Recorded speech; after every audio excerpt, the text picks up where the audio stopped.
wheels that are like so gaudy with rubber band tires, and just like, God, like style has changed so much in the past decade. I think it's going to continue.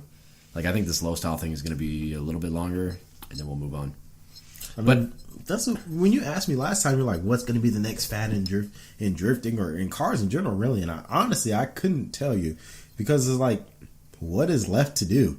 Yeah. Like, I think that, honestly, you know what I think the next thing is? And it's definitely not going to happen in Japan for a long ass time, but in the States, I think it's going to happen is putting electric motors in your drift car, because it's instant torque, a lot of torque, and you can't go the high speed isn't that high, but what more do you need in drifting? It's instant efficient torque and a lot of torque and efficiency. Yeah, and you don't have to worry about blowing motors in anything, and you can still set it up with a traditional gearbox. Yeah, I seen on Hoonigan's website there's like a Hachiroku with a electric motor, and he had a gearbox. So, I mean, that's probably what's going to end up happening. And I don't know if you've seen any coverage from SEMA this year, but there was a few. I know there was one, it was like an all-white Porsche that had an electric motor from a Tesla. And I think as more people destroy those Teslas, they'll be like, oh, let me get the motors and the batteries. And you're going to see, I feel like you're going to see some drift cars pop up with some. There's already been some. Do you see that R32 that the guy made electric? He took a Tesla motor. Yeah, I haven't seen it. R32 coupe. I'd have to pull the video up. I'll post it on the social media. But yeah, dude, it was rowdy, and it made like no sound. It was just all tire smoke. Drifting, dude. Don't get me started on some RC drifting, dude. Yeah, that's my shit right there. I know that's your shit. Hey, everybody that's like, man, I want to drift, but I can't. I don't have any money to buy a drift car. Again, some RC drifting. It's pretty intense. Like, you can get real in depth with that stuff. Yeah. And so that's just my little RC drift tangent. I was actually thinking about that on the way over, so I'm glad you brought that up. Yeah, RC. And plus, we have that track here. RC Misawa. Oh yeah, shout out to DSM Drift Studio Misawa. Anybody listening to this in Misawa, go ahead. It's right across the street from Sky Plaza. That's a little bit inside baseball, but everybody knows what I'm talking about. Just pop in there. They're real friendly and see what's up. Anyway, you got a topic? It's a cool track. No, I don't, man. I got some bitch topics. Throw it out. That have nothing to do with drifting. The more alcohol I get, every topic sounds good. How hard is it to put salt on white food? What? What is that? For real though, you ever put salt on like mashed potatoes and then you're like, oh, too much? Like, no, because I salt them while they're cooking, so I don't have to do that with it. But then it's still a thing though. You salt them while it's cooking, it's still white, so it's like, I don't know how much you put in there. I thought you meant like white people food. No, I just meant like white food, like mashed potatoes or rice. Why are you putting salt in your rice, bro? Rice is a palate cleanser. It's not supposed to be salted. Dude, trust me, my wife is Asian. That's not what the Lawson's rice balls say. Yeah, no. So that was one of my topics, and we're done. So okay, that was short lived. Let me go to my next topic. No, so I got one more. I got one more that's actually drifting related. I wanted to talk about cars that are not common with drifting that should be, and I was thinking about it for a long time, and the only one that I thought of was the S2000. I actually heard that the S2000 isn't well set up for drifting. That's why a lot of people don't use it. I just from reading around the internet, I heard that they're really hard to get good. I remember in FD there was like one. I want to say it was like RSR or something. But there's a reason why they're not popular. They're just not good at it, from what I understand. I'm sure someone listening could probably give a little bit more insight to that, but I think S2000s are meant to be like grip cars. Yeah. And that it would probably, the amount of work that it would take to make it a good drift car is probably what keeps people away from them. Yeah, now that you mention that, that's a good point. Because even just looking at it and seeing how the motor's placed in it, like, I do wonder what, like, the weight distribution would be like. Yeah. Anything like that. I will say, one car that I want to see more, which is, I've seen it a couple times, and in Korea it's really big, and that's a hint of what I'm going to say, is a Hyundai Genesis. I see a lot of Hyundai Genesis that are set up just like street cars, blah, blah, blah. But I think they would make good drift cars. Those are rear wheel? Yeah, they're rear wheel drive. You can get a turbo one too. Really? Yeah. I did not know that. Yeah. On both accounts. Yeah. And there's actually, I follow Big Country Labs on, Big Country Labs? Yeah. I follow them on Facebook, and there's this page that they keep tagging, and it's like a Korean drift like championship thing that they got going on.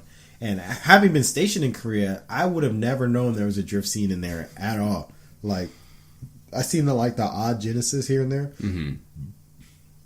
But they do have like a drift scene, so I hope the Genesis becomes a little bit more popular in drifting because it's a pretty cool looking car. Mm-hmm. I've never worked on one. I've never seen and maybe I'm talking out my ass, but it's a cool looking car. It's like the Korea's 350Z, so we'll see. Take that as what you want.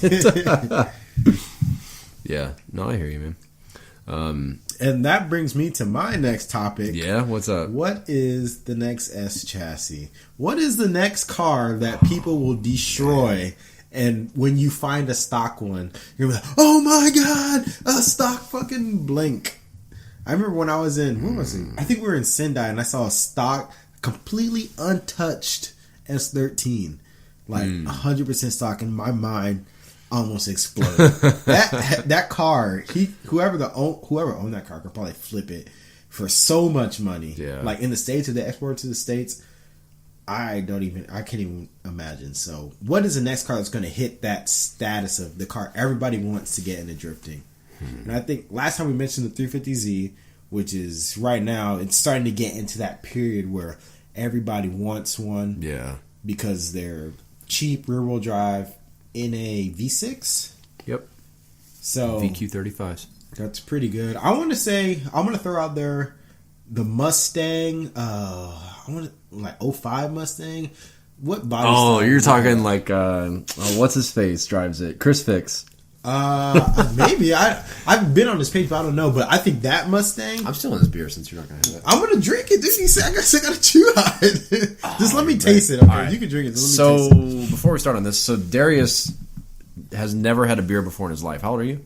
I am 23. He's 23. Never had a beer, but he obviously has been drinking since. I tasted a Heineken once, and that was rough. All right, so we're going with Carl Strauss Aurora Hoppy Alice IPA. Shouts out Carl Strauss Brewing Company. So if I drink this, does this make me a hipster? Yes, and also white. Yeah, you're starting with an IPA though. That was not a good choice. It doesn't taste bad. Okay, let me bring out. Okay, let me analyze this beer. So, what does a hop taste like? That brings me to a real question. What is a hop? Like how bitter that was? What is a hop? Yeah, it's like a plant. Oh, it comes from a plant. See, I think I can't get over that bitter taste from beer. Well, that's what I mean. The IPA is supposed to be bitter, so that's why I mean it's a bad one to start you on because it's hella bitter. Yeah, I like sweet stuff. Like, give me a Long Island iced tea, and I'm set. Yeah, I don't know. I'll let you finish that one off. Bet I will. Take it easy on that one. So back to cars. So, okay, you're talking like the bubbly ones. Yeah, the bubbly ones. Mm-hmm. Those ones. Even the older, like the Fox body ones, I see those popping up a lot. Now, I'm not a huge fan of the Fox bodies. I think they're pretty freaking ugly. I love Fox bodies. But some people, if you have a good sense of style, you can make it look good. And it does a job. I think that's already a car, though, that people... But it's like the next S chassis. So there's people already taking them. Yeah. But I would call them like the pioneers of it. Because until recently, you didn't see that. No, but I mean, I think people are already having trouble finding those like clean examples. Oh, yeah. They're getting expensive. Mm-hmm. But not the bubbly ones. The generation, I want to say generation or two after that. Those are cheap. Yeah, those are cheap. Obviously 350Zs. And BRZs and FRSs, those are, people are getting their money's worth out of those cars. Yeah. Whether they're slamming them, drifting them. I don't know what else you can do with this. Slam it, drift it. I don't see any on the drag strip. But I think I've seen a couple that had 2Js in them that were drag cars. Yeah, but those cars I think are going to be another S chassis where everybody's going to be like 5-10 years from now. Yeah, there's like, oh, I got I know what I have, low mileage, never drifted BRZ, and then let me get that. Then you're going to get it, and the frame rails are going to be all shredded, and the freaking hubs are going to be annihilated. I think so in the future. Yeah, you're right. Yeah, and maybe even 370s at some point. But what's another real drug car that... The thing is like production, I think. How common is a car? BMWs. And it's already obviously a thing in Europe, but like, I don't know the name scheme of BMWs, but like All those rear-wheel drive BMWs, that's a manual. All of them. Well, the E36s have already, like the real boxy early 90s ones, those have already made their way into drifting. And you don't see so many E46s. I mean, you could Google this all and you'd know what I'm talking about. Those are the two really big drift chassis right now because parts are everywhere and they're relatively cheap to buy. Yeah, if I type P, you're going to see something. So, well, yeah, it's a 46. But see, these are like, obviously these are popular, but I'm talking like they're cheap too. This next step, relatively, like this level. Yeah, that's an E36. Yeah, so no, that's still a 46. Yeah, but anyways, I don't know, man. Yeah, that's a good question because I think that half of it with 240s is that they didn't make a lot of them. And there's so many. They're so old now that so many have been crashed or rusted or whatever. So it's hard to predict because I think now we just produce so many cars.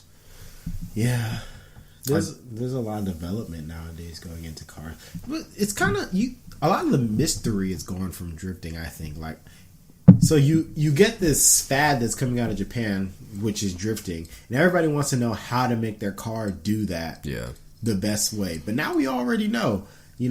Big angle kits for every car exists. Mm-hmm.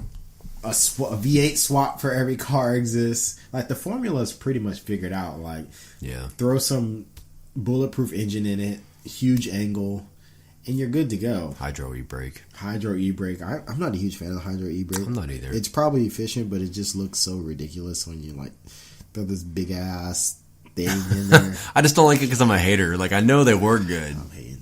Yeah, I'm just a hater. I'll probably put one in the GTR at some point. For no reason. It's like your parking brake is just like click, and that's it. That's the only time I already have a drift button in there. I don't know if you've ever seen it. I have a drift button in there. Yeah. But I installed it to where it just works like a normal one. Yeah. So, but I mean, it looks better cool. You would. Yeah, I mean, I don't know if you've ever heard of We Are Likewise. I've heard of it, but I have no idea what it is. Yeah, they make the buttons and the shifters and all the anodized metal stuff. So I ordered from them. It's pretty cool stuff. Yeah, but yeah. That's all I got. Other than the discussion of what's the best grassroots scene out right now. Japan. Yeah. No, really. I mean, I'm kind of biased, but I think the States is on the come up. I can't talk on Europe. I know you put Europe on there, but I have no idea about Europe. I know like they have Gatebill, and that's about all I know. Europe has a lot of Europe does. They have a bunch of Matsuris, just like everybody. Basically, everybody else emulates what's going on in Japan. Yeah. So like, I mean, Japan has a lot of grassroots events and everything, and everybody else sees that and they're like, "Oh, we want to have that." The big thing that I've noticed that's been going on outside of Japan is people emulating Japanese tracks and trying to like get that same feel. So I remember I've been seeing a lot in Europe. They have a Mayhan like setup, and it was like the last time they're going to be running that layout, I think. Yeah. So that was like a big thing. But I mean, they just built that in Washington State. Villains built Villain Sportsline, which is just a Mayhan mirror track, and then in New Zealand they just built Evergreen. Which is, dude, I forget. Shouts out to Evergreen. I forget what track it is that it's supposed to emulate here in Japan. And people are going to roast me for not knowing because it's a popular one, but I don't remember. But yeah, it's definitely happening.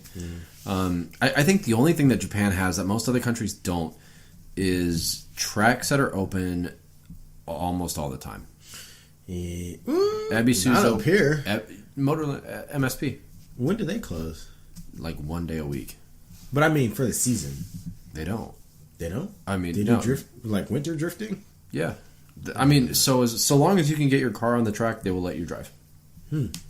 I mean, even if you can't get your car on the track, they'll still take your money. So, but yeah, we've gone out there before in the snow, and they'll let you just go and mess around and whatever. Or they host like winter rally events. I was thinking about doing it in the GTR. Yeah, you should. Yeah, if I can get my hands on some winter, like some cheap rims with some winter tires on there, then I was gonna go out there and throw it around a little bit, and because I was gonna buy like a controller to put all the power to the rear wheels or 50/50.